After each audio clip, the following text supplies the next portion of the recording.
अस्सलामुअलैकुम। पेशे खिदमत है कहानी देवता एपिसोड 9। जब मैं हॉक्स बे पहुंचा तो सुबह होने वाली थी। मैंने कॉटेज के सामने गाड़ी रोक दी। सुबह के वक्त समुंदर के साहिल पर बड़ा सुकून था। मैंने जूते उतार दिए और नंगे पांव रेत पर चलने लगा। मैं अभी डायरेक्टर सईद अहमद को नींद से बेदार करना नहीं चाहता था। मैं अभी हंगामों से निकल कर आया था। इस पुरसुकून माहौल में किसी की मदाखलत नहीं चाहता था। पाँव के नीचे ठंडी ठंडी रेत थी। ऐसा सुकून नसीब वालों को ही नसीब होता है। बहुत अरसे से मेरे ये नसीब जागे थे। मैं बिल्कुल खाली जहन होना चाहता था, इसलिए मैंने जहन को आज़ाद छोड़ दिया। अपनी दानिस्त में सोच से बिल्कुल खाली हो गया। समुंदर, ए अजीम समुंदर, तू बहुत गहरा है, मगर तुझमें इंसानी सोच से ज़्यादा गहराई नहीं। आसमान, ए बुलंदो बाला आसमान, तू इंसानी जहन की परवाज़ से बुलंद नहीं। ये जो हमारा दिमाग है, ये ऐसे ऐसे हैरत अंगेज कमालात दिखाता है और ऐसी नाकाबिल यकीन मुहिमात से गुजर जाता है कि ऐसा दिमाग वाला इंसान खुद अपनी अजमतों पर हैरान रह जाता है। आसमान की वुसअत और बुलंदी का ख्याल आया तो मुझे ये बात भी याद आई कि टेलीपैथी की दुनिया में मास्टर यूशे की परवाज़ कितनी बुलंद है। मैंने सोचा मैं भी उसकी तरह इंसान हूँ।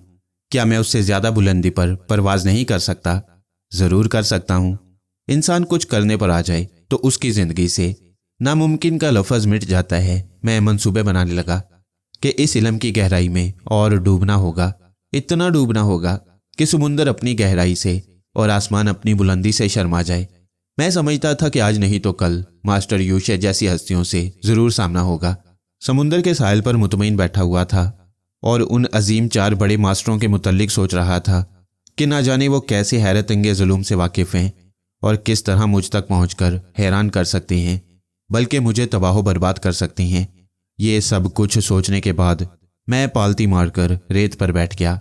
मेरे सामने दूर, बहुत दूर आसमान का किनारा समुंदर में डूब रहा था। जहां वो डूब रहा था वहां से आफताब बुलंद हो रहा था। मैंने एक गहरी सांस खींची, फिर तमाम सांसों को सीने में रोककर उभरते हुए आफताब की पहली ठंडी किरणों से आंखें मिलाने लगा। 1 मिनट तक सांसें रोके रहने के बाद मैं आहिस्ता आहिस्ता सांस छोड़ने लगा। थोड़ी देर तक गहरी गहरी सांसें लेते रहा। इसके बाद मैंने फिर वही अमल किया, यानी दोबारा सांस रोककर आसमान के उस किनारे पर नजरें जमा दी जो दम बदम रोशन होता जा रहा था और रोशनी की हरारत बढ़ती जा रही थी। जब आफताब की रोशनी इतनी तेज हो गई कि मैं उससे आंखें ना मिला सका तो मैंने ये अमल ख़त्म कर दिया। मुझे रोज़ाना इसी तरह मश्क जारी रखनी थी। इस तरह आफताब की हरारत को मेरी आंखें और मेरा दिमाग कबूल कर सकता था, लेकिन इसके लिए 1-2 दिन की नहीं बल्कि बरसों की रियाजत दरकार थी। मैं नहीं जानता था कि मुझे इस अमल में कामयाब होने के लिए कितने माह या कितने साल लग जाएंगे, लेकिन मुझ में मुस्तकिल मिजाजी है। जिस काम के लिए बेड़ा उठाता हूँ उसे ख़त्म करके ही दम लेता हूँ। और उस दिन से मैं टेलीपैथी के एक नए दौर में दाखिल हो रहा था। मैं अपनी जगह से उठकर कॉटेज की तरफ जाने के लिए पलटा तो दूर एंजेला की कार के पास सईद अहमद खड़े नजर आए। उन्होंने मुझे देखते ही दूर से कहा, फरहाद, मैं बहुत देर से तुम्हें देख रहा था, लेकिन ये सोचकर खामोश रहा कि शायद तुम मुराकबे में हो। मैंने करीब आते हुए कहा, आपने ठीक ही सोचा था। मैं जब यहाँ आया तो आप सो रहे थे, इसलिए मैं भूली हुई मशकों को दोहराने में मशगूल हो गया। मगर फरहाद, तुमने तो कहा था कि अब रूबरू हमारी मुलाकात नहीं हो सकती। तुम्हें मौका मिलेगा तो तुम सोच के जरिए राब्ता करोगे। फिर यह अचानक प्रोग्राम कैसे बदल गया? मामलात बदल गए, इसीलिए प्रोग्राम बदल गया। वो दोनों बाप बेटी जिनका नाम स्टोफर और एंजेला था, अब वो फरिश्तों को हैप्नोटाइज करने गए हैं। क्या मतलब? सईद अहमद ने हैरानी से पूछा। मतलब ये कि वो दोनों हम दोनों के लिए बहुत ज़्यादा खतरनाक बन गए थे, इसलिए मैंने उन्हें हमेशा के लिए ख़त्म कर दिया। वो थोड़ी देर तक मुझे हैरानी और परेशानी से देखते रहे। फिर उन्होंने आहिस्तगी से कहा, मुजरिमों की ज़िंदगी से खेलने के बजाय उन्हें हर मुमकिन तरीके से कानून के हवाले करना चाहिए। मैं ये समझता हूँ कि तुमने बहुत मजबूर होकर उन्हें ख़त्म किया होगा, लेकिन मुझे ये बताओ कि तुमने किन हालात में ऐसा किया है ताकि मैं तुम्हें कानून की जद से बचा सकूं। मैं उन्हें तमाम वाक़यात तफसील से सुनाने लगा। वो तवज्जो से सुनते रहे और कभी कभी मुझे टोक कर अपने तौर पर मुझसे सवालात करते रहे। जब मेरे तमाम हालात उनके सामने आ गए तो उन्होंने गहरी सांस लेकर कहा, हाँ, ऐसी सूरत में उन्हें मर जाना चाहिए था। अगर वो अपनी खुफिया तंजीम के मास्टरों से राब्ता कायम कर लेते तो हम दोनों की शामत आ जाती। मुझे तो वो मार ही डालते, क्योंकि मैं तुम्हारी तरह हैरत अंगेज सलाहियतों का मालिक नहीं हूँ, मगर वो तुम्हें अपना अल्लाहकार बना लेते। मैं तो समझता था कि टेलीपैथी के कमालात बस यही हैं जिनका मुजाहरा तुम करते रहते हो। मैं ये भूल गया था कि इल्म कोई सा भी हो, उसकी गहराई को नापना मुहाल है। पता नहीं वो चारों मास्टर अपने मुख्तलिफ अलूम के जरिए कैसे कैसे खतरनाक रूप में तुम्हारे सामने आते। तुमने अच्छा ही किया कि उनके यहाँ तक पहुँचने के जराए ख़त्म कर दिए। मैं भी यही समझ रहा हूँ, लेकिन सईद साहब, दुश्मन के जराए महदूद नहीं होते। मैं मुतमईन नहीं हूँ। ये सोच रहा हूँ कि वो स्टोफर और एंजेला के कातिल तक पहुँचने के लिए ना जाने अपने अलूम से किस तरह फ़ायदा उठाएं। लिहाजा आइंदा मैं बहुत मोहतात होकर कदम उठाना चाहता हूँ। बेशक मोहतात रहना ज़रूरी है। ये तो तुम ही बेहतर तौर पर समझ सकते हो कि हम ऐसे ख़तरनाक दुश्मनों से किस तरह महफूज रह सकते हैं। फ़िलहाल हमें बील मंडू के मुतल्लिक गुफ्तगू करना चाहिए। देखो, हम लाहौर से इस मकसद के लिए आए हैं कि गैर मुल्की जासूसों को बेनकाब करें और उनके पास जो अहम राज और खुफिया मालूमात हैं वो हम उनसे हासिल कर सकें। तुमने टेलीपैथी के जरिए ये मालूम कर लिया है कि स्टोफर के पास ऐसी कोई चीज़ नहीं थी, बल्कि वो दूसरों से ऐसी चीज़ों का सौदा कर रहा था। उन सौदागरों में से ब्लैक गाइड हमारी गिरफ्त में आ गया है, दूसरा बील मंडू रह गया है। मैं समझता हूँ कि उसकी गिरफ्तारी में मुश्किलात पेश नहीं आएंगी। मैं पुलिस की एक भारी जमीयत लेकर उसकी कोठी पर छापा मारूंगा। इस सिलसिले में तुम्हें तनहा कुछ करने की ज़रूरत पेश नहीं आएगी। सईद अहमद, उस बस्ती पर रेड करने से पहले ये अच्छी तरह सोच लेना चाहिए कि वहाँ का हर फर्द बील मंडू का खास आदमी है। वो बज़ाहिर माहीगीर हैं, लेकिन कहीं ना कहीं आतिशी असला छुपा कर रखते होंगे। बील मंडू तक पहुँचने से पहले उनसे मुकाबला करना होगा। इतनी देर में बील मंडू को फरार होने का मौका मिल जाएगा। वो किस रास्ते से फरार होगा, हम समुद्री रास्तों की भी नाकाबंदी कर देंगे। चलिए, मैं मान लेता हूँ कि आप अच्छी तरह जाल बिछाकर उसे गिरफ्तार कर लेंगे। वो इस खुशफहमी में मुब्तला रहेगा कि हम हजार तलाशी के बावजूद उसकी नकली नाक के नथने में छुपी हुई माइक्रोफिल्म तक नहीं पहुंच सकेंगे। लेकिन हम जानते हैं कि उसे गिरफ्तार करने के बाद हम उसकी खुशफहमी से फ़ायदा उठाकर माइक्रोफिल्म हासिल कर लेंगे। हाँ, तो फिर मेरी इस प्लानिंग से मुत्तफिक हो? नहीं, मैंने जवाब दिया। मेरा जवाब सुनकर उन्होंने हैरानी से पूछा, अब कौन सी बात रह गई है? सईद अहमद, आपने दूसरे पहलू पर गौर नहीं किया। मैं आपको बता चुका हूं कि मास्टर यूशे और स्टोफर के दरमियान राब्ता कायम रहता था। उस राब्ते के जरिए मास्टर यूशे ने कभी बील मंडू के दिमाग में भी झांक कर देखा होगा, ताकि अगर माइक्रोफिल्म का सौदा ना हो सके तो उसका दिमागी तवाज़ुन बिगाड़ दिया जाए। अब आप ये सोचें कि जब मास्टर यूशे को स्टोफर और एंजेला की कोई खबर नहीं मिलेगी तो वो बील मंडू को अपना अलायकार बनाएगा और उसके दिमाग को कंट्रोल में लेकर उससे ये मालूमात फराहम करेगा कि स्टोफर और एंजेला कहाँ हैं और किस हाल में हैं। अगर उसे पता चल गया कि वो दोनों कत्ल कर दिए गए हैं तो फिर वो कातिल की तलाश में रहेगा। जब आप बील मंडू को गिरफ्तार करके उसकी नाक से माइक्रोफिल्म बरामद करेंगे तो मास्टर यूशे सोचेगा कि आप बील मंडू के इस गहरे राज तक कैसे पहुंच गए कि उसने अपने नथने में माइक्रोफिल्म छुपा रखी है। तब वो आपके दिमाग को कंट्रोल में ले लेगा। आप हजार मुस्तकिल मिजाजी से काम लें, लेकिन वो आपकी दिमाग की तह में पहुंचकर फरहाद अली तैमूर की असलियत को ढूंढ निकालेगा। इस तरह वो मुझ तक पहुंच जाएगा। सईद अहमद मेरी बातों को सुनते रहे और हैरानी से मेरा मुंह तकते रहे। फिर उन्होंने शिकस्त खूरदा लहजे में कहा, ये दिमागी कलाबाजियां मेरी समझ में नहीं आती। दिमाग के अंदर कितनी वसी दुनिया है और उसमें कदम कदम पर कैसी भूल भुलैयां हैं, ये तुम्हारे जैसे दिमागी जंग में मसरूफ रहने वाले ही समझ सकती हैं। मैं तुम्हारे लिए कोई खतरा पैदा करना नहीं चाहता, लेकिन बील मंडू को आज़ाद छोड़ा भी नहीं जा सकता। वो इतनी अहम बातें छुपाए बैठा है। तुम ये बताओ कि वो फिल्म कैसे हासिल की जा सकती है? मैंने जवाब दिया, इसका एक ही रास्ता है कि आप पुलिस की जमीयत लेकर उसकी तरफ ना जाएं। मैं तन्हा वो फिल्म हासिल करूंगा। मगर कैसे? तुम वहां जाओगे तो क्या मास्टर यूशे बील मंडू के जरिए तुम्हारे दिमाग तक नहीं पहुंचेगा? नहीं, अव्वल तो मैं बदस्तूर शहजाद अनवर के रूप में रहूंगा।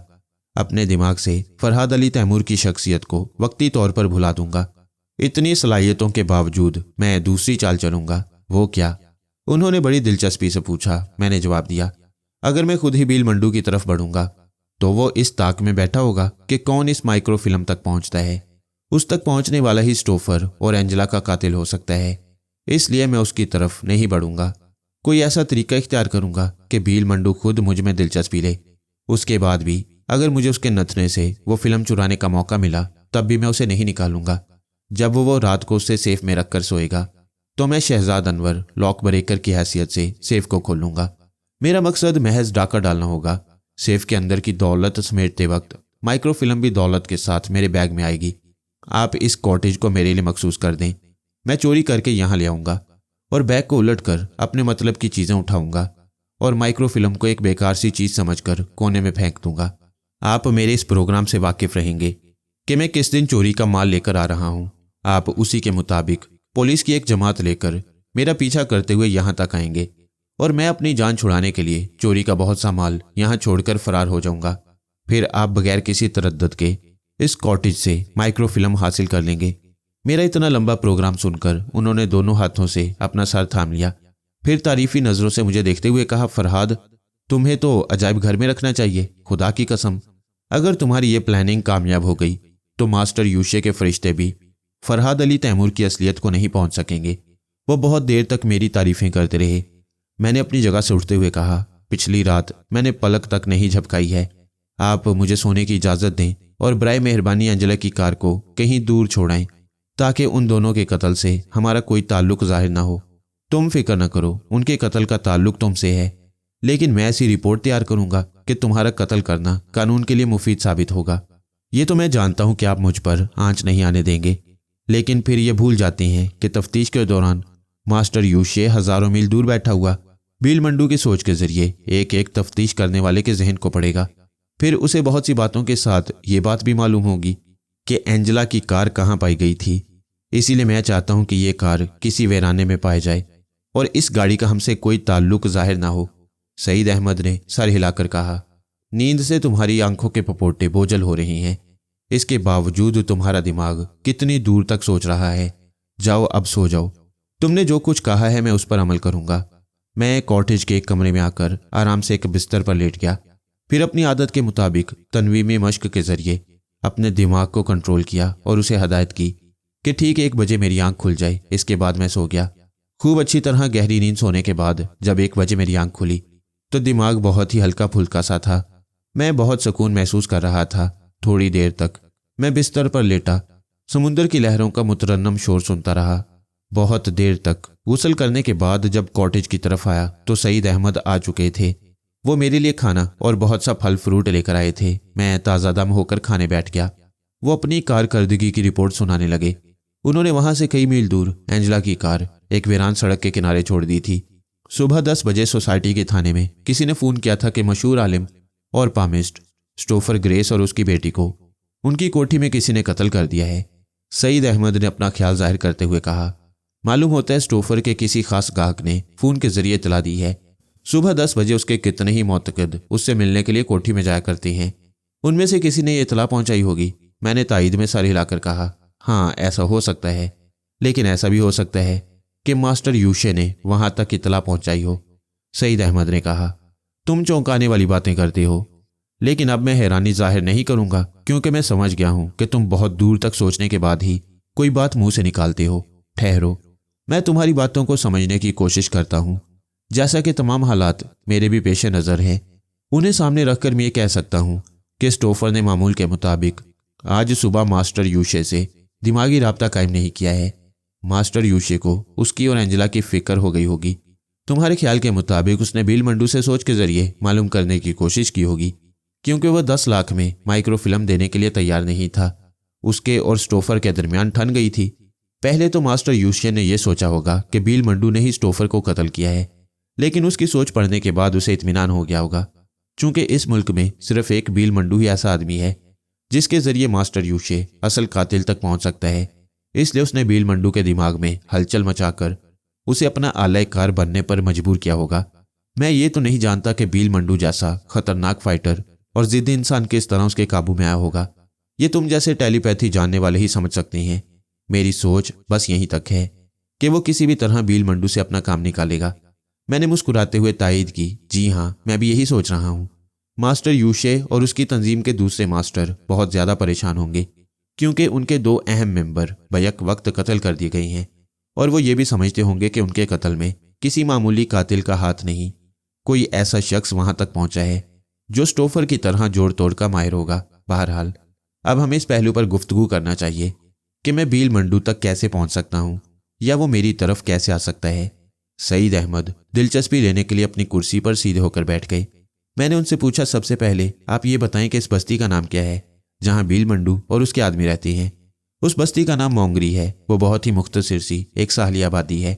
हम कानून के मुहाफिज अब तक यही धोखा खाते रहे कि वहां सिर्फ गरीब मछेरे आबाद हैं। मैंने पूछा, क्या वहां तहकीकात के लिए पुलिस के आदमी नहीं जाते? क्या ये कभी नहीं सोचा गया कि उन मछेरों के दरमियान बील मंडू नामी एक दौलतमंद एक शानदार कोठी बनाकर क्यों रहता है? सईद अहमद ने अफसोसनाक लहजे में कहा, हमारे मुल्क में हर जगह रिश्वत की लानत फैली हुई है। पुलिस का महकमा भी इस लानत से पाक नहीं। मैं ये नहीं कहता कि सभी ऐसे हैं। अगर सभी ऐसे होते तो मैं भी रिश्वतखोर होता, क्योंकि मैं भी पुलिस का आदमी हूँ। मेरा ख्याल है कि पुलिस के जो बददियानत अफसर वहां गश्त के लिए जाती हैं, बील मंडू से अच्छी खासी रकम लेकर चुपचाप चले आती हैं। मैंने कहा, कोई बात नहीं, उनकी रिश्वतखोरी खत्म हो जाएगी। अब आप ऐसा करें कि उस पुलिस अफसर का पता चलाएं जो आजकल वहां ड्यूटी पर जाता है। आप मुझे उसका नाम और पता और हो सके तो उसकी मसरूफियात के मुतल्लिक बताएं। ये मालूम करने के बाद मैं उस अफसर का सामना करूंगा, उससे गुफ्तगू नहीं करूंगा, सिर्फ उसके दिमाग तक पहुंचूंगा। मैं अच्छी तरह गहरी नींद सोने के बाद ताज़ा दम हो चुका हूं। क्या तुम अभी मेरे साथ चलकर मालूमात हासिल कर सकते हो? हाँ, क्यों नहीं, ये तो मेरा फ़र्ज़ भी है और तुम्हारी सलाहियतों की वजह से इस फ़र्ज़ में दिलचस्पी भी पैदा हो गई है। मैं तुम्हारे साथ जाने तक मसरूफ़ रहना चाहता हूँ। चलो उठो। हम दोनों कॉटेज से बाहर आ गए। बाहर महकमे की 2 कारें खड़ी हुई थीं। हम दोनों ने एक एक कार संभाल ली और वहां से शहर की तरफ रवाना हो गए। सईद अहमद की कार आगे थी और मैं उनके पीछे अपनी कार ड्राइव कर रहा था। उस वक्त हम दोनों जुबान से गुफ्तगू नहीं कर सकते थे, लिहाजा मैंने सोच के जरिए कहा, सईद साहब, मैं आपसे मुखातिब हूँ। उन्होंने खुश होकर कहा, हाँ कहो फरहाद। ये कितना अजीब सा लगता है कि हम दूर होते हुए भी इस तरह गुफ्तगू करते हैं जैसे एक दूसरे के करीब बैठे हों। काश कि मैं भी ये इल्म हासिल कर सकता, लेकिन अब मेरी उम्र ऐसी नहीं है कि मैं इतनी कड़ी रियाजतों से गुजर सकूं। हाँ, तो तुम क्या कह रहे थे? सईद साहब, मैं ये सोच रहा हूं कि महकमे की ये गाड़ी मेरे पास नहीं होनी चाहिए। आप भी महकमे के बहुत बड़े अफसर हैं, आपको भी मेरे साथ नहीं रहना चाहिए। क्या आप मेरे इस ख्याल से मुत्तफिक नहीं होंगे? हाँ, मैं तुमसे इत्तफाक करता हूँ। यहाँ महकमे की जानिब से मेरी रिहाइश का बंदोबस्त हो जाएगा। तुम हॉक्स बे के उस कॉटेज में रहोगे, वहां तुम्हें कोई रोकने टोकने नहीं आएगा।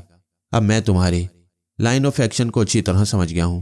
ठीक है, मैं हॉक्स बे तक आने जाने के लिए अपने तौर पर किसी गाड़ी का इंतजाम कर लूंगा जब तक वो माइक्रो फिल्म आपके हाथ में नहीं आएगी। उस वक्त तक हम एक दूसरे से ला ताल्लुक रहेंगे। सईद अहमद ने एक सर्द आह भरकर कहा, फरहाद, मुझे तो यूं लगता है जैसे मैं तुमसे इश्क करने लगा हूं।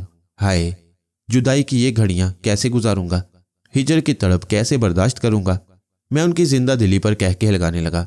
महकमे की इमारत के सामने पहुंचकर हमने गाड़ियां रोक दी। फिर गाड़ी से उतरकर मैंने उनसे अलविदाई मुसाफिया करते हुए कहा, अब मैं जा रहा हूं। मोंगरी बस्ती में जिस पुलिस अफसर की ड्यूटी है उससे आप बहुत मुख्तसर गुफ्तगू करें।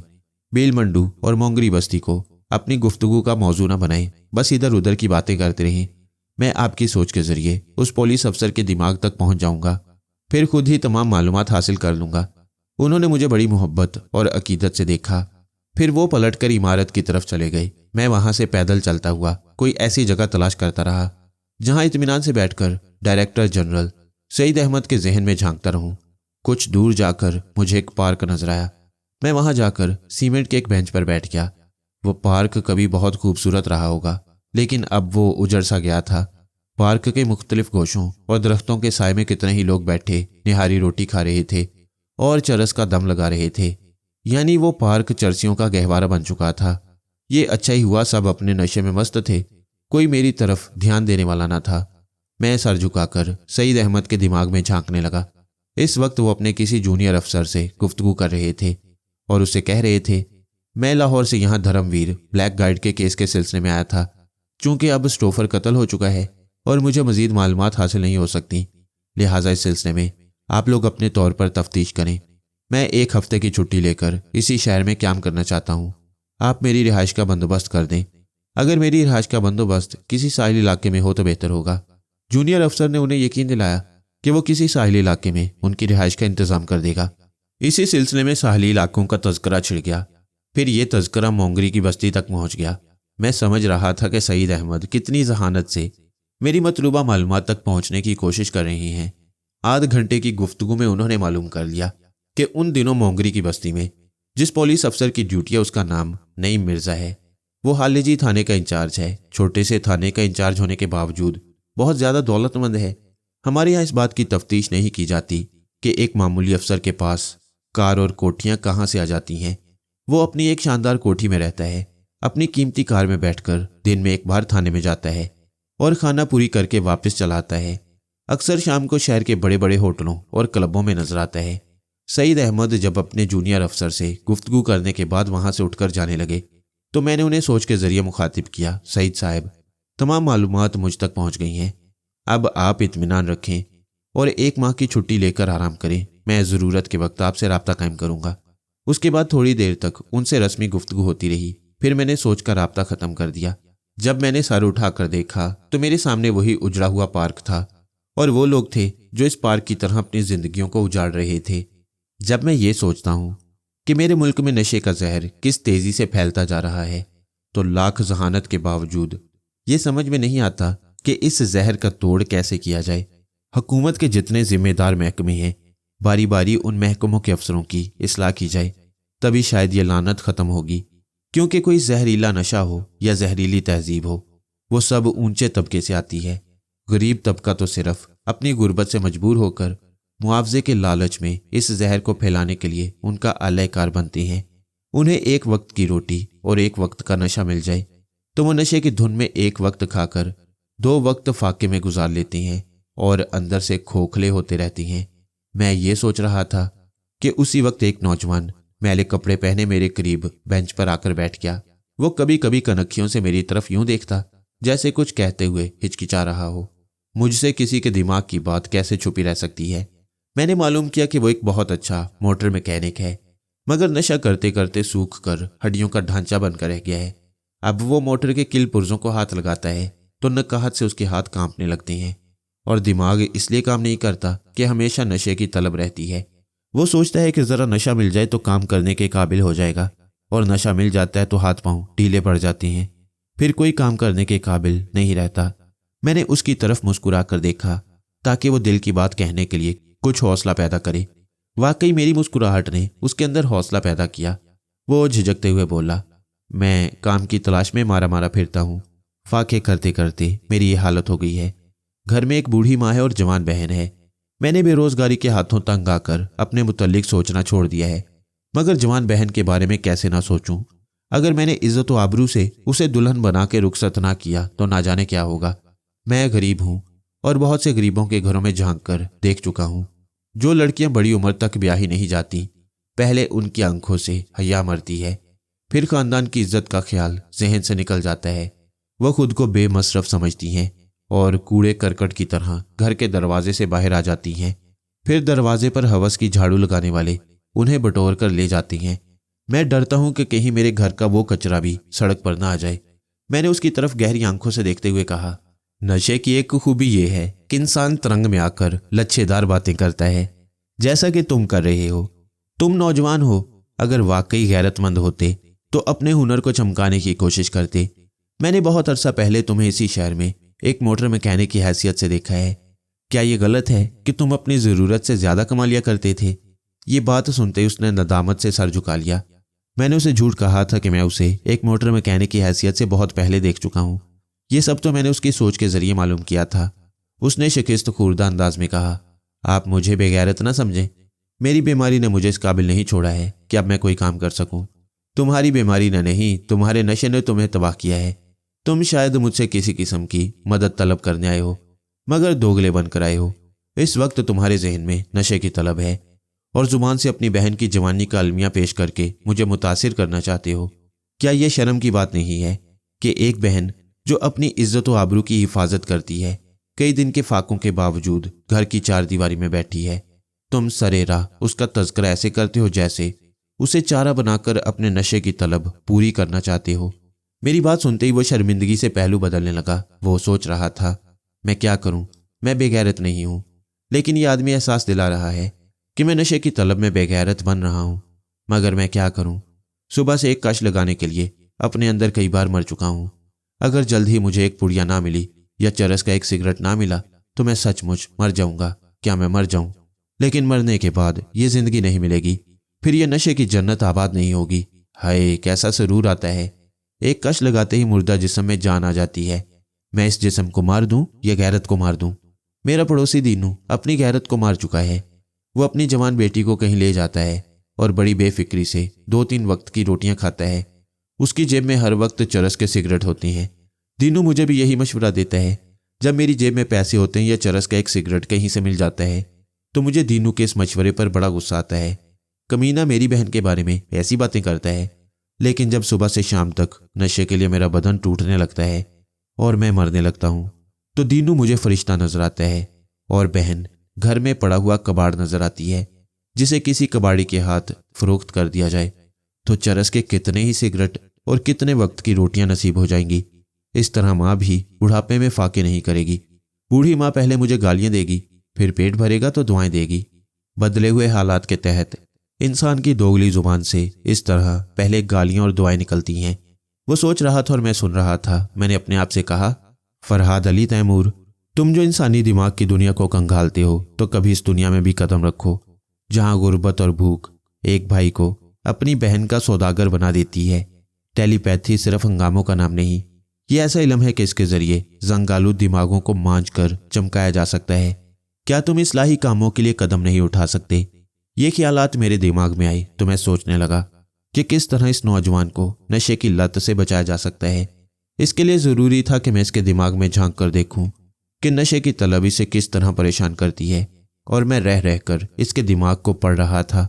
मुझे मालूम हुआ कि उसके जिस्म को जो तकलीफ पहुंचती है उसे उसका दिमाग महसूस करता है और उसे यह समझाता है कि अगर चरस मिल जाए तो उसका कश लगाते ही ये तकलीफ दूर हो जाएगी। यानी इस मरीज का मुआलिज खुद उसका दिमाग है जो उसके लिए दवा तजवीज़ करता है।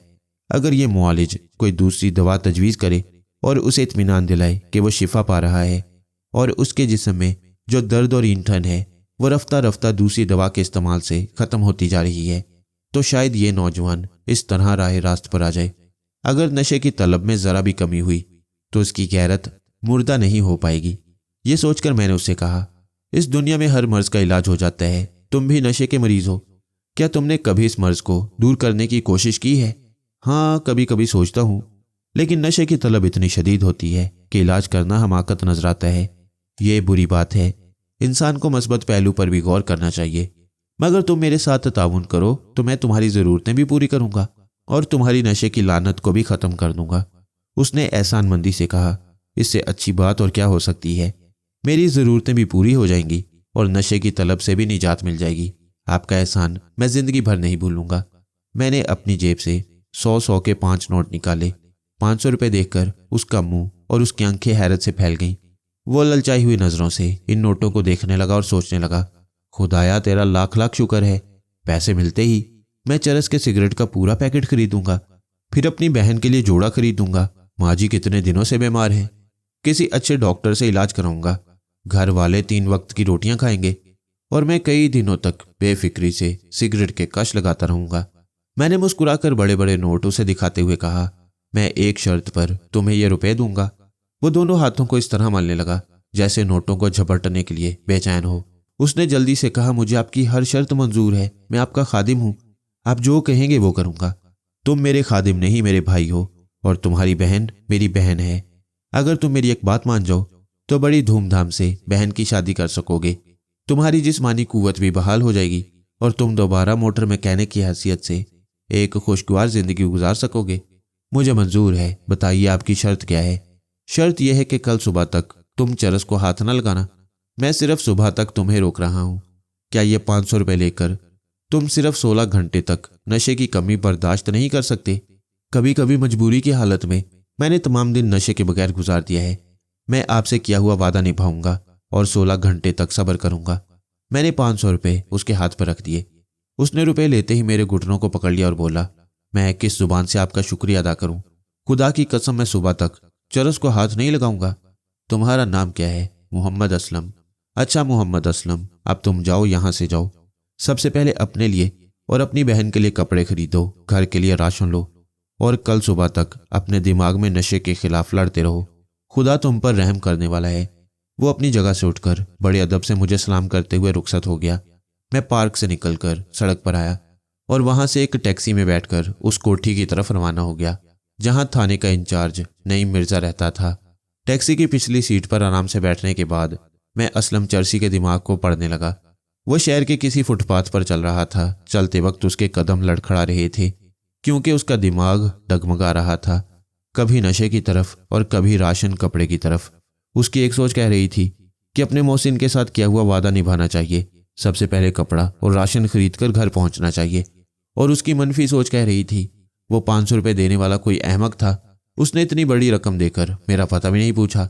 अब अगर मैं चरस खरीद लूं तो क्या वो मुझे देखने या पकड़ने आएगा? ये सोचते ही उसके कदम रुक गए। उसके दाएं तरफ जो एक गली जाती थी उसके आखिरी सिरे पर बिस्मिल्लाह पान शॉप थी।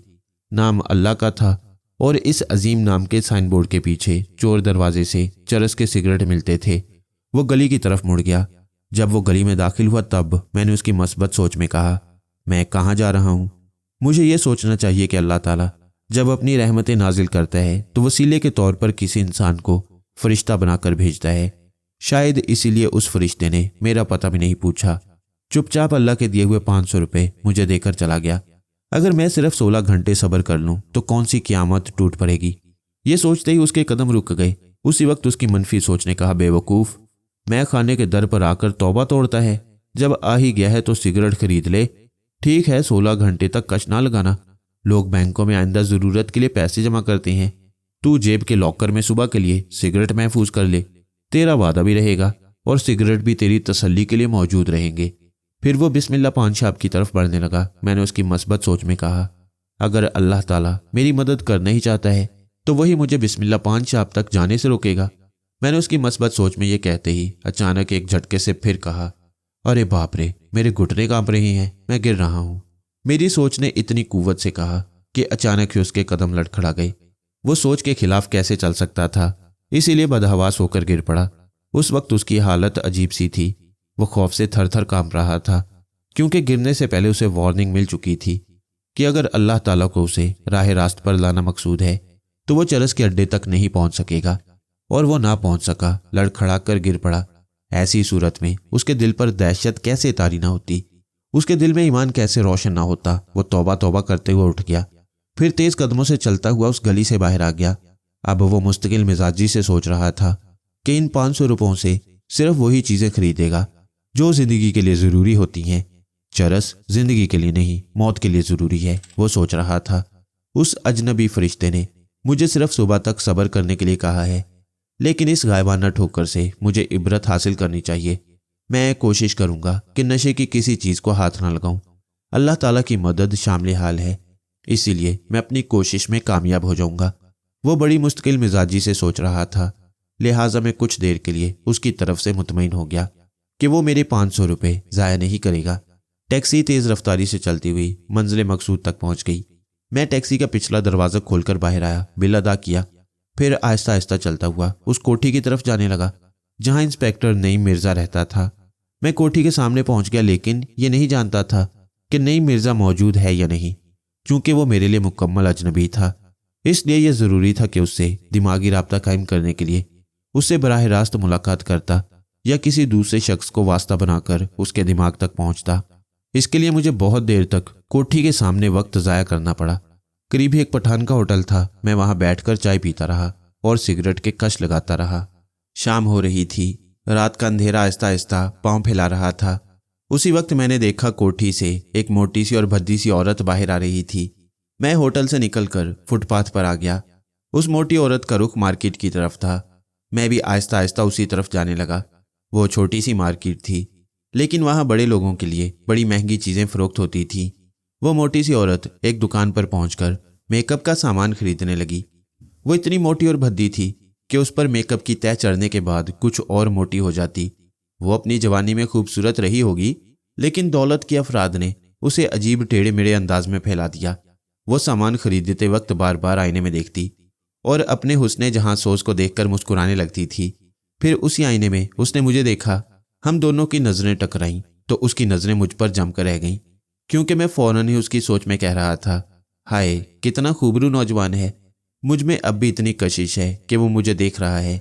काश कि मैं 50 बरस की ना होती। उसके दिमाग में ये सोच पैदा होते ही वह झिल्लाकर अपने तौर पर सोचने लगी, मैं 50 बरस की तो नहीं हूँ। मैं अपनी उम्र का गलत हिसाब कैसे लगा रही हूँ? अभी तो मैं 45 बरस की हूँ और पिछले हफ्ते मैंने अपनी 20वीं सालगिरह मनाई है। मुझसे मिलने वाले खुद ये कहते हैं कि बेफिक्री और खुशहाली ने मुझे इतना सेहतमंद बना दिया है, वरना मैं 20 से भी कम की लगती हूँ।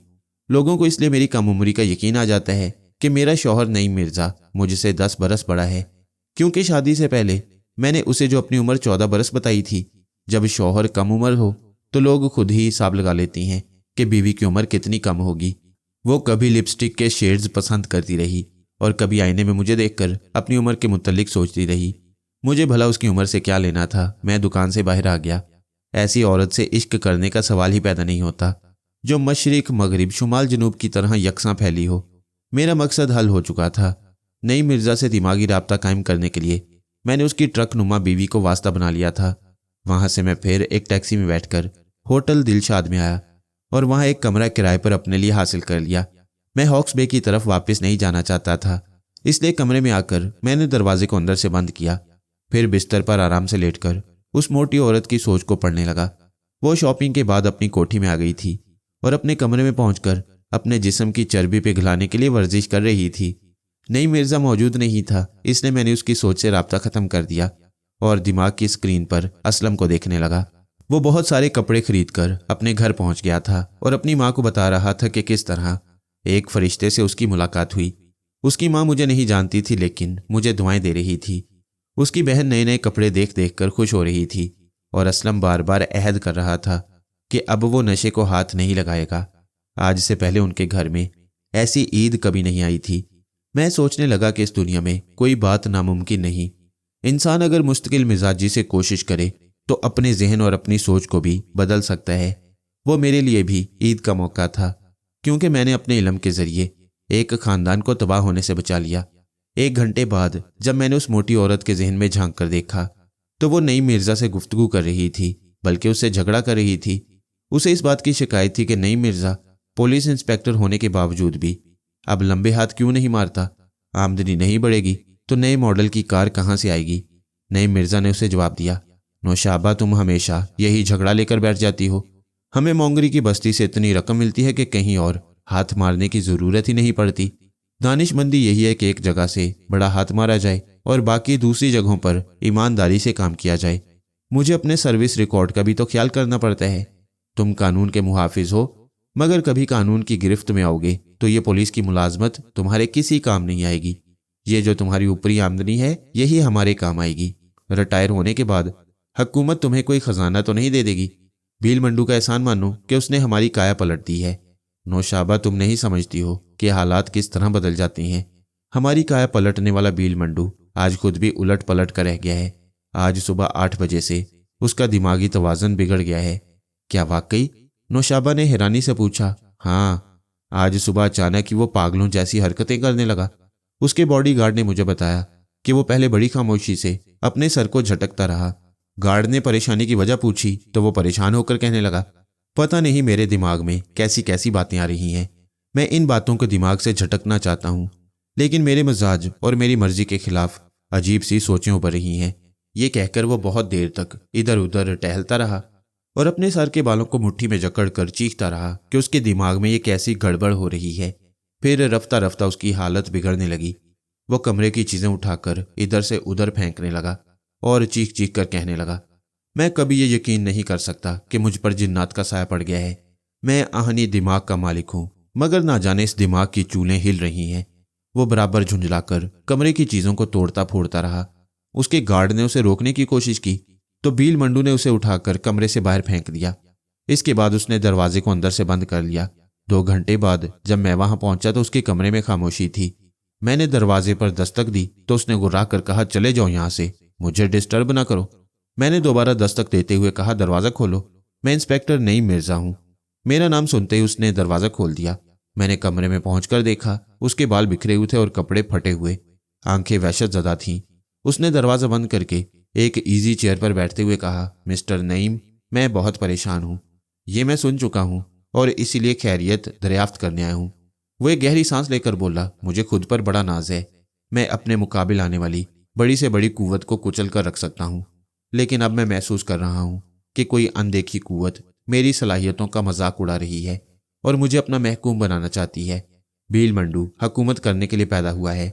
मुझे हमेशा ये फ़ख्र हासिल रहा है कि मैंने कभी किसी की बर्तरी तस्लीम नहीं की। लेकिन आज जिंदगी में पहली बार किसी के सामने झुक गया हूं। झुकने के बावजूद मैं उसकी बर्तरी तस्लीम नहीं कर सकता, क्योंकि वो बुज़दिल है, मर्द की तरह सामने आकर मुकाबला नहीं करता। दिमाग के बेशुमार पर्दों में छुपकर औरतों की तरह मुझे परेशान कर रहा है। ये कोई मर्दानगी तो नहीं है। जो लोग छुपकर हमला करते हैं उनके सामने वक्ती तौर पर मजबूर होना पड़ता है, लेकिन मैंने उस अनदेखी कुव्वत से कह दिया है कि अभी मुझे ज़हनी सुकून की ज़रूरत है, इसलिए मैं उसकी बात मान लेता हूँ। क्या वो अपनी कोई बात मनवा रहा है? हाँ, स्टोफर नामी एक शख्स से एक अहम सौदा हो रहा था। वो और उसकी बेटी सोसाइटी के इलाके में रहती हैं। आज सुबह 8 बजे से कोई मेरे दिमाग में बैठा कह रहा है कि मैं उनकी खैरियत मालूम करूं। मैंने उसके हुक्म से इनकार किया तो वो मेरे दिमाग में हलचल पैदा करने लगा। मैं बयान नहीं कर सकता कि मेरी क्या हालत हो गई। काश कि वो हलचल मचाने वाला उल्लू का पट्टा मेरे सामने होता, लेकिन मेरा गुस्सा और मेरी झुंझलाहट काम न आई। तब मैंने मजबूर होकर सोचा कि फिलहाल मुझे उसकी बात मान लेनी चाहिए। जब मेरा दिमाग पुरसुकून होगा तब मैं उस अनदेखे शैतान से निमटने का रास्ता तलाश करूंगा। मैं मर सकता हूं, लेकिन किसी के सामने हमेशा के लिए झुक नहीं सकता। तो फिर आपने उन दोनों की खैरियत मालूम की? हाँ, सोसाइटी में जो मेरे आदमी हैं उनमें से एक ने उस कोठी में जाकर मालूम किया। वो दोनों बाप बेटी मुर्दा पड़ी हैं। मिस्टर नईम, मैं जिस अनदेखे शैतान का जिक्र कर रहा हूं वो टेलीपैथी का माहिर है। दूसरे अल्फाज में वो दिमागों पर हुकूमत करता है। उसने मेरी सोच के जरिए मालूम कर लिया है कि स्टोफर और उसकी बेटी को किसने कत्ल कर दिया है। मैंने दिलचस्पी लेते हुए पूछा, क्या कातिल का पता चल गया है? नहीं, वो नादीदा शैतान अब मुझे हुक्म दे रहा है कि मैं कातिल का पता चलाऊं। मैंने दूसरी बार उसके हुक्म से इनकार किया तो वो फिर मेरे दिमाग में खलबली पैदा करने लगा। मैं क्या करूं? मेरी समझ में नहीं आता कि छुपकर हमला करने वाला मुझे एसाबी तौर पर कमजोर बना देगा। फिलहाल मुझे उसकी बात माननी ही पड़ेगी। इस सिलसिले में आप ही मेरे काम आ सकती हैं। जी हाँ, मैं समझ गया। इस कत्ल के सिलसिले में जो तफ्तीश होती रहेगी मैं उसकी रिपोर्ट पढ़ता रहूंगा। कातिल का सुराग मिलते ही आपको इतला दूंगा। बील मंडू ने उठकर अपना सेफ खोला और उसमें से 5,000 रुपये निकालकर मुझे देते हुए कहा, ये इस काम का मुआवजा है। आप जल्द अज जल्द उस कातिल तक पहुंचने की कोशिश करें और मुझे इस नादीदा शैतान से निजात दिलाएं। इंस्पेक्टर नईम मिर्जा ये तमाम बातें अपनी बेगम नौशाबा को सुना रहा था। नौशाबा ने खुश होकर कहा, इसका मतलब ये है कि आज हमें फिर 5,000 की आमदनी हुई है। निकालिए 5,000, मैं इन्हें सुबह ही बैंक में जमा कर दूंगी। नईम मिर्जा ने अपनी ब्रीफ केस से रकम निकाल कर देते हुए कहा, तुम्हें तो सिर्फ बैंक बैलेंस बढ़ाने की फिक्र होती है। कभी कभी मैं सोचता हूं कि हमारे घर की औरतें अगर रिश्वत की रकम कबूल ना करें तो मर्द कभी इस लानत में गिरफ्तार ना हो। हम ड्यूटी पर जाकर यही सोचते हैं कि हम अपनी औरत को खुश ना करें और उसकी तमाम जायज़ ज़रूरतों को पूरा ना करें तो हमारे लिए वो हमारे घर को जन्नत नहीं बनाएगी। वो अपनी तंग दस्ती और मुफलिसी का रोना रोते हुए हमेशा लड़ती झगड़ती रहेगी और घर की जन्नत को जहन्नुम बनाकर रख देगी, जैसा कि तुम करती हो। नौशाबा के हाथों में 5,000 रुपये थे। जब हाथों में अच्छी खासी रकम हो तो औरत अपने शौहर के ताने और गालियां बर्दाश्त कर लेती है। वो मुस्कुराकर बोली, आप फजूल बातें न करें, मैं आप ही के बच्चों के मुस्तकबिल के लिए ऐसा करती हूँ। लेकिन नौशाबा, मेरा मुस्तकबिल तबाह हो रहा है। मैं एक दयानतदार पुलिस अफसर नहीं रहा। अगर किसी रोज कानून के हत्थे चढ़ गया तो बील मंडू मुझे दूध की मक्खी की तरह निकाल कर फेंक देगा। अब यही देखो कि ख्वामखा एक बाप बेटी के कत्ल के सिलसिले में मुझे दिलचस्पी लेनी होगी, जबकि ये मेरे इलाके का केस नहीं। इस तरह दूसरे ऑफिसर शुबा करने लगती हैं कि किसी दूसरे थाने का इंचार्ज इन मामलात में क्यों दिलचस्पी ले रहा है। बहरहाल रकम तो ले ही चुका हूं, मुझे किसी न किसी तरह उस कातिल तक पहुंचना ही होगा। ये कहकर वो लिबास बदलने के लिए अपने कमरे में चला गया। मैं उससे बहुत दूर होटल दिलशाद के एक कमरे में आराम से लेटा हुआ था और ये सोच रहा था कि कातिल मैं हूं। वो मुझ तक पहुंचने के लिए अब कितनी ही रातें जागता रहेगा और परेशानियों में मुब्तला रहेगा। रिश्वत के वो 5,000 रुपये 5,000 कांटों की तरह उसे चुभते रहेंगे। मैं थोड़ी देर तक अपने बिस्तर पर खामोशी से लेटा रहा और अपने हालात ज़िंदगी पर गौर करता रहा। मैं सोच रहा था कि मास्टर यूशे मुझ तक पहुंचने के लिए और कैसे ज़राए इस्तेमाल कर सकता है। ये बात तो मेरे इल्म में आ गई थी कि खुफिया तंजीम के 4 मास्टरों में से एक मास्टर मेरी तलाश में निकल पड़ा है और किसी भी लम्हे मैं उससे टकरा सकता हूँ और नई मुसीबतों को दावत दे सकता हूँ। मेरी समझ में यही आया कि स्टोफर को पामिस्ट समझकर जितने ग्राहक उसके पास आए थे, मास्टर यूशे उनके दिमागों को भी कंघा लेगा। हो सकता है कि वो स्टोफर के तमाम ग्राहकों के जहनों को पढ़ चुका होगा या कम अज़ कम उन लोगों को अपनी नज़रों में रखा होगा जो किसी न किसी हैसियत से स्टोफर के लिए अहमियत रखते होंगे। लेकिन मेरी मजबूरी ये थी कि मैं सिर्फ समद बुखारी को जानता था जो स्टोफर के लिए अहमियत रखता था। रात के 10 बज चुके थे। मैंने सोने से पहले असलम के जहन में झांक कर देखा। बहुत देर हो चुकी थी, इसलिए मैंने सोचा असलम शायद नशे की तलब से मजबूर होकर फिर बहकेगा, लेकिन ऐसी बात नहीं थी। वो अपने घर में बैठा किसी शख्स से बातें कर रहा था। वहां उसकी बूढ़ी माँ भी मौजूद थी। मेरे इत्मीनान के लिए इतना ही काफ़ी था कि असलम शरीफ आदमियों की तरह रात के वक्त घर में मौजूद है। मैं मुतमईन होकर उससे दिमागी राब्ता ख़त्म करना ही चाहता था कि अचानक ही मुझे उस शख्स की गुफ्तगू से दिलचस्पी पैदा हो गई जो उनके पास बैठा हुआ था। वो बड़ी नदामत से कह रहा था, माँ जी, मैं बहुत शर्मिंदा हूँ कि मैंने आपकी बेटी के रिश्ते को ठुकरा दिया। शब्बों को मैं बचपन से चाहता हूँ, लेकिन जवान होकर मुझ पर दौलतमंद बनने की धुन सवार हो गई, इसलिए मैंने इंटेलिजेंस की मुलाजमत की। मेरा ख्याल था कि कोई बहुत बड़ा जुर्म हाथ आएगा तो मैं उसमें से बहुत बड़ी रकम हथिया लूंगा, फिर शब्बों को ब्याहने के लिए धूमधाम से बारात लेकर यहाँ आऊँगा। लेकिन दौलतमंद बनने के चक्कर में मैं एक अंग्रेज औरत के इश्क में गिरफ्तार हो गया। उस औरत ने मुझसे वादा किया था कि अगर मैं उससे सच बोलता रहूं और उसके काम आता रहूं तो वो मुझे बेइंतहा दौलतमंद बना देगी। उसके इश्क में गिरफ्तार होते वक्त मैं ये भूल गया था कि मासूम शब्बों को धोखा दे रहा हूं और मुझे इस फरेब की बहुत बड़ी सजा मिलेगी। सजा ये मिली कि मैं एक माह के लिए मुलाजमत से अलहदा कर दिया गया। दूसरी सजा ये मिली कि वो अंग्रेज औरत आज सुबह अपने बाप के साथ अपनी कोठी में मुर्दा पाई गई। किसी ने दोनों बाप बेटी को कत्ल कर दिया है। मेरी मुलाजमत भी गई और उस अंग्रेज औरत से मिलने वाली दौलत भी गई। मैं पहले जहां था फिर उसी मुकाम पर लौट आया हूं। माँ जी, मेरी गलतियों को मुआफ कर दीजिए। मैं आइंदा कभी शब्बों का दिल नहीं दुखाऊंगा। माँ जी ने कहा, सुबह का भूला शाम को घर आ जाए तो वो भूला नहीं कहलाता। आज हमारे लिए वाकई ईद का दिन है। असलम ने नशे से तौबा कर ली है और तुम गुमराही से निकल आए हो। फिक्र न करो बेटा, अल्लाह ताला तौबा करने वालों को मुआफ कर देता है। एक माह बाद जब तुम्हारी मुलाजमत बहाल हो जाए तो तुम किसी दिन भी 4 शरीफ आदमियों को साथ ले आना। मैं शब्बों से तुम्हारा निकाह पढ़वा दूंगी। माँ जी, शायद 1 माह बाद भी मुझे ये मुलाजमत ना मिल सके। मैं आपको क्या बताऊं, शायद आप यकीन ना करें, मैं किसी आसेबी चक्कर में पड़ गया हूं। माँ जी ने परेशान होकर कहा, अल्लाह रहम करे, तुम्हें हर बला से बचाए। किस किस्म का आसेब है मुझे बताओ, मैं किसी आमिल से मिलकर बात करूंगी। आसेबी चक्कर की बात सुनते ही मैं संभल कर बैठ गया और ये समझ गया था कि जो शख्स वहां बैठा हुआ है वो वाजिद है।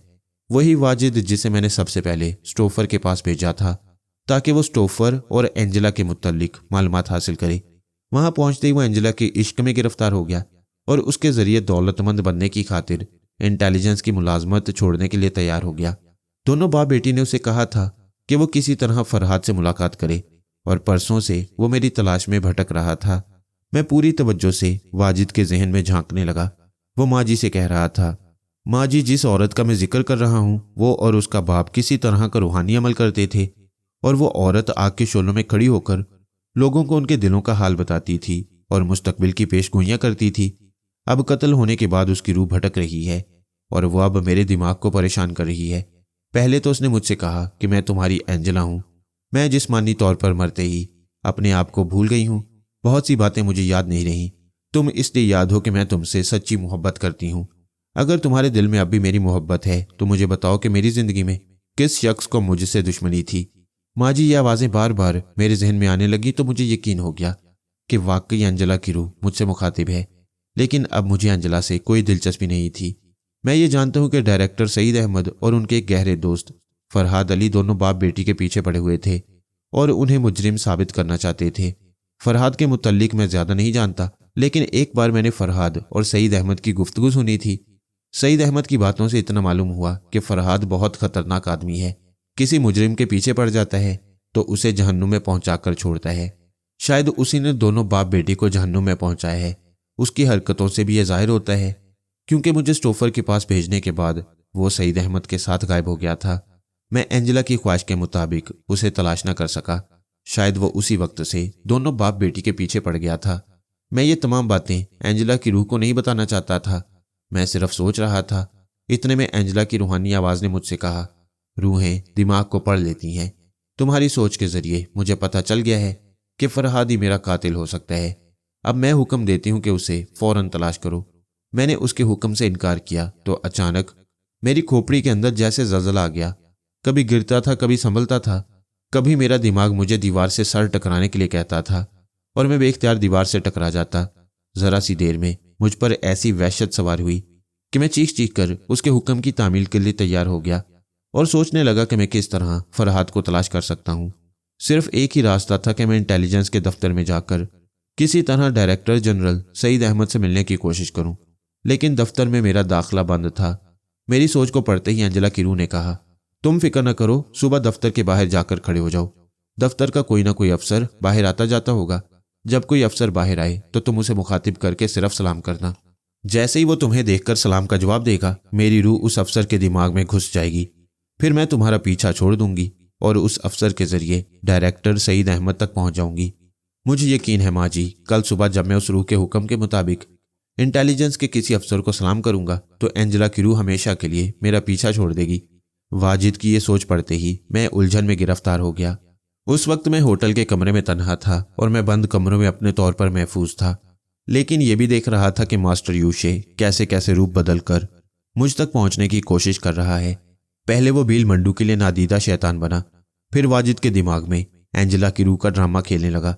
दूसरी सुबह इस ड्रामे का ड्रॉप सीन होने वाला था। सईद अहमद तक पहुंचने के बाद वो मेरी शाहरग तक भी पहुंच जाता। मैंने फौरन ही सईद अहमद से दिमागी राब्ता कायम किया और उनसे कहा, सईद साहब, मास्टर यूशे बड़ी तेजी से मेरी तरफ बढ़ रहा है। वो कल सुबह वाजिद के जरिए आप तक पहुंच जाएगा। इसके बावजूद मैं मोम का बना हुआ नहीं। जब तक आप तक पहुंचेगा तो मैं हमेशा के लिए आपसे दिमागी राब्ता खत्म कर दूंगा। ना कभी आपसे मुलाकात करूंगा और ना कभी आपको सोच के जरिए मुखातिब करूंगा। इस तरह वो नादीदा शैतान आपके दिमाग से छलांग लगाकर मेरे पास नहीं आ सकेगा, लेकिन आप मुसीबत में गिरफ्तार हो जाएंगे। वो शैतान आपके दिमागी तवाजुन को बिगाड़ता रहेगा। लिहाजा आप मेरे मशवरे पर फौरन अमल करें।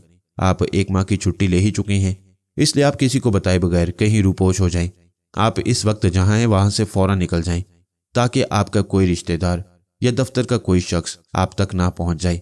मैं जब देखूंगा कि आप पूरी तरह महफूज हैं तो फिर आप जहां भी होंगे मैं वहां चलाऊंगा। मेरे मशवरे पर अमल करेंगे। मेरे पास तफसीली गुफ्तगू के लिए वक्त नहीं। खुदा हाफिज।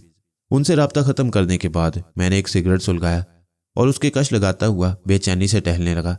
मुझे यूं लग रहा था जैसे बंद कमरे के चारों तरफ मास्टर यूशे हजारों वजूद में तकसीम होकर मेरी ताक में खड़ा है। जो ही दरवाज़ा खुलेगा वो मेरे दिमाग पर हुकूमत करने के लिए आ बैठेगा। मैं इन तमाम लोगों को फर्दन फर्दन टटोल रहा था जिन्हें मास्टर यूशे अपना आलयकार बनाता जा रहा था। मैं ऐसे तमाम लोगों को याद करने लगा तो मेरा ख्याल समद बुखारी की तरफ गया। वो भी स्टोफर के लिए अहम था, लिहाजा मास्टर यूशे ने उसे भी नहीं छोड़ा होगा। ये सोचते ही मैंने समद बुखारी का ध्यान किया और उसके दिमाग तक जा पहुंचा। मेरा ख्याल दुरुस्त निकला। उस वक्त समद बुखारी ज़हनी अजियतों में मुब्तला था। एंजेला की जिंदगी में उसने छुपकर उससे मुलाकातें की थीं। वो किसी से उन मुलाकातों का जिक्र नहीं कर सकता था। जब मैं उसके दिमाग तक पहुंचा तो उस वक्त एक पुलिस अफसर उसके पास बैठा हुआ था और उससे कह रहा था, मिस्टर समद बुखारी, आप लाख इनकार करें लेकिन मकतूला की डायरी में आपसे मुलाकात का वक्त लिखा हुआ है। 2 दिन पहले उसने ये वक्त नोट किया था। उसके मुताबिक कल रात आपने होटल स्वीट ड्रीम में उससे मुलाकात की है। समद बुखारी ने जवाब दिया, बेशक 2 दिन पहले। एंजेला मुझे मजबूर कर रही थी कि मैं होटल स्वीट ड्रीम में उससे मुलाकात करूं। मैं बार बार इनकार करता रहा क्योंकि मैं एक ऐसे ओहदे पर हूं जहां रहकर मुझे गैर मुल्की जासूसों से मोहतात रहना पड़ता है। इसीलिए उसके असरार करने पर मैंने उससे मुलाकात करने का वादा कर लिया, लेकिन वादे के मुताबिक स्वीट ड्रीम में उससे मुलाकात नहीं की। एंजेला की डायरी में जो कुछ लिखा है वो दुरुस्त है और मैं जो कुछ कह रहा हूं वो भी गलत नहीं। समद बुखारी ने अपनी बातों से पुलिस अफसर को किसी हद तक कायल कर दिया कि एंजेला उससे लिफ्ट लेना चाहती थी, लेकिन उसने खूबसूरती से उसे टाल दिया। थोड़ी देर बाद पुलिस ऑफिसर उससे मुसाफिया करके रुखसत हो गया। उसके जाते ही समद बुखारी ज़हनी अजियतों में मुब्तला हो गया। मास्टर यूशे उसके दिमाग में कह रहा था, मिस्टर समद बुखारी, ये पुलिस ऑफिसर तफ्तीश के सिलसिले में जहां जहां पहुंच रहा है मैं भी वहां पहुंच जाता हूं। तुम मुझसे झूठ नहीं बोल सकते, मुझे धोखा नहीं दे सकते, क्योंकि मैं स्टोफर हूं। कत्ल होने के बाद भी मेरी रूह तुमसे पूछ रही है, बताओ तुम एंजेला के इश्क में गिरफ्तार नहीं थे? जवाब में उसने इनकार किया तो उसकी भी वही हालत हुई जो भील मंडू और वाजिद की हो चुकी थी। थोड़ी देर तक वो बौखलाहट में मुब्तला रहा, फिर उसने इतराफ़ कर लिया कि वो एंजेला से मोहब्बत करने लगा था। कल रात वो उसके साथ स्वीट ड्रीम में गया था, लेकिन वहां एक अजनबी नौजवान उसका रकीब बन गया। उसने उसके सामने एंजेला को चैलेंज किया कि अगर वो मोहब्बत या दौलत से हासिल ना हुई तो वो उसे जबरन हासिल कर लेगा। मैंने महसूस किया कि एंजेला उस अजनबी से बहुत ज़्यादा मुतासिर हो गई है। वो प्रोग्राम से पहले ही मुझे लेकर स्वीट ड्रीम से बाहर आ गई। मैं समझ गया कि उस अजनबी से कुछ इशाराबाजी हुई है और अब वो मुझे छोड़कर उसकी आगोश में जाना चाहती है। वो मुझे मेरे घर के पास छोड़कर आगे बढ़ गई। मैं देख चुका था कि एक टैक्सी हमारी कार के पीछे आ रही थी। वो टैक्सी मेरे करीब से गुजरी तो मैंने उस अजनबी नौजवान को उसमें बैठे देखा। गुस्से से मेरा खून खौलने लगा। ये अंग्रेज औरतें तो बेवफा और बेहया होती ही हैं। मुझे अंजला से कोई शिकायत नहीं थी, लेकिन उस अजनबी नौजवान पर बहुत गुस्सा आ रहा था जो एक हसीन औरत को मुझसे छीन कर ले जाना चाहता था। मैंने दिल ही दिल में कहा, कभी तो इस अजनबी से मुलाकात होगी। मैं अपने असर रसूख के जरिए उसे हवालात में बंद करा दूंगा। आज शाम को वह अचानक ही मुझे होटल दिलशाद के पास नजर आया। मैंने उसका पीछा किया। वो इस होटल में एक कमरा किराए पर हासिल कर रहा था। मैं समझ गया कि वो आज रात इसी होटल में रहेगा। एक पुलिस इंस्पेक्टर मेरा दोस्त है। मैंने सोचा कि अपने घर आए हुए मेहमानों को रुखसत करने के बाद अपने दोस्त इंस्पेक्टर के पास जाऊंगा और उससे कहूंगा कि वो होटल दिलशाद के कमरा नंबर 8 में रहने वाले अजनबी पर कोई उल्टा सीधा इल्जाम लगाकर कुछ दिनों के लिए उसे हवालात में बंद करा दे। फिर मैं एंजला को जाकर बताऊंगा कि जिसे उसने लिफ्ट दी है वो एक मामूली चोर उचक्का है। लेकिन मेहमानों को रुखसत करने के बाद ये पुलिस अफसर पहुंच गया। इससे पता चला कि एंजला कत्ल कर दी गई है। मैं यकीन से कह सकता हूं कि एंजला को उसी अजनबी नौजवान ने कत्ल किया है। मैंने पुलिस ऑफिसर से उस अजनबी नौजवान का जिक्र इसलिए नहीं किया कि गवाह के तौर पर मुझे बार बार थाने कचहरी का चक्कर लगाना होगा। मिस्टर समद बुखारी, बस इतनी ही मालूमात काफ़ी हैं।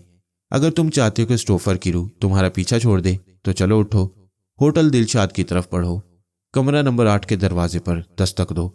जब वो अजनबी नौजवान बाहर आए तो उससे दोस्ताना अंदाज में मुसाफिया करके मुख्तसर सी रस्मी गुफ्तगू करो। इसके बाद स्टोफर किरू तुम्हें कभी परेशान नहीं करेगी। होटल दिलशाद के बंद कमरे में मेरे लिए जैसे एक धमाका हुआ। सिगरेट हाथ से छूट गया। मेरा सारा इत्मीनान और सारी पेशबंदियां धरी की धरी रह गईं।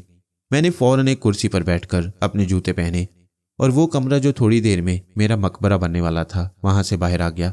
अब जिंदगी की वो दौड़ शुरू हो चुकी थी जो मौत के आगे आगे भागती है। मैं तेजी से भागने लगा। मैं नहीं जानता था कि मेरे फरार के रास्ते के किस मोड़ पर भील मंडू से, वाजिद से और समद बुखारी से सामना हो जाएगा।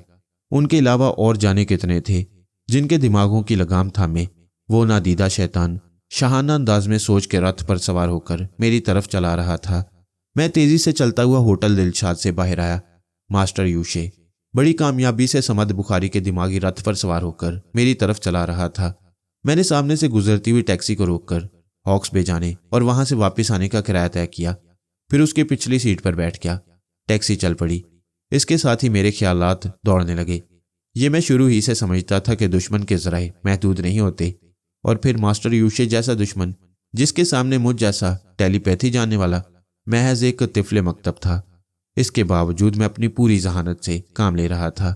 मैं उस वक्त ये भी सोच रहा था कि हॉक्स बे की तरफ जाना भी मुनासिब नहीं। क्या पता वो किसी जरिए से अपने किसी आलयकार को हॉक्स बे तक पहुंचा दे। लेकिन मैं बहुत मजबूरी की हालत में उधर जा रहा था। वहां मेरा सूटकेस रखा हुआ था और उस सूटकेस में एंटी फायर लोशन का फार्मूला महफूज था।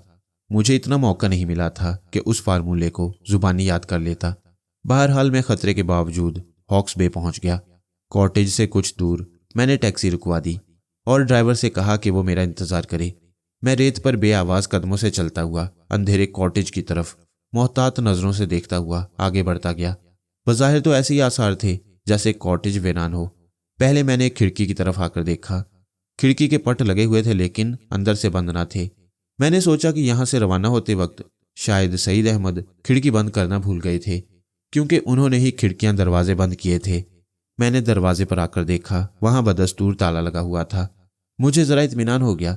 मैंने जेब से चाबी निकालकर ताला खोला तो अचानक ही मेरी छठी इसने मुझे चौंका दिया। मुझे यूं लगा जैसे कमरा खाली नहीं। समुद्र के शोर के बावजूद मैंने हल्की सी आहट सुनी थी। कॉटेज का फर्श लकड़ी के तख्तों का बनाया गया था। चलते वक्त लकड़ी के तख्तों से आवाज पैदा होती थी। ताला खोलते वक्त अंदर किसी ने बहुत संभल कर पोजीशन बदली थी। उसी वक्त मुझे आहट सुनाई दी। मैं चंद लम्हों तक दरवाजे पर सांस रोके साकित खड़ा रहा। फिर अचानक ही दरवाजे को एक झटके के साथ इस तरह खोला कि दरवाजे के पीछे छुपा हुआ अजनबी दीवार और दरवाजे के दरमियान फंस कर रह गया। उसकी हल्की सी कराह सुनाई दी। उसी वक्त खुले हुए दरवाजे के सामने कॉटेज के अंदर किसी ने लाइटर ऑन किया। मैंने फौरन ही पलटकर एक डोंकी किक मारी। लाइटर उसके हाथों से निकलकर दूर जा गिरा। कमरे में फिर अंधेरा छा गया। जरा देर की रोशनी में भी मैंने उन लोगों को अपना चेहरा देखने का मौका नहीं दिया। लाइटर को बुझाने के लिए फौरन ही पलटकर किक मार दी थी। उस वक्त मेरे जहन पर सिर्फ मास्टर यूशे छाया हुआ था। अब जो भी मेरे मुकाबले आता मैं यही सोचता कि वो उसका आलाकार है। उनसे मुकाबला करने के लिए जरूरी था कि वो मेरा चेहरा ना देखें, मेरी आंखों में ना झांकें और मेरी आवाज ना सुने, वरना मास्टर यूशे उनके जरिए मेरे दिमाग तक पहुंच जाता। इसीलिए मैंने लाइटर को बुझा दिया। अब वो मुझे नहीं देख सकता था। मैं गूंगा बन गया था। वो मेरी आवाज नहीं सुन सकते थे। वो दो थे और मैं तन्हा। फिर अंधेरे में अच्छी खासी जंग शुरू हो गई। उस वक्त गूंगे शीतल से हासिल की हुई ट्रेनिंग काम आ रही थी। वो तन्हा 10 आदमियों का भुर्ता बना देता था। लड़ने का वही अंदाज मैंने भी सीखा था। फिर वो दोनों अजनबी बदमाश मेरे सामने कितनी देर तक ठहर सकते थे। वो मेरे हाथों बुरी तरह पिट रहे थे। इस दौरान मैंने महसूस किया कि वो भागना चाहती हैं, लेकिन भागते भागते रुक जाती हैं।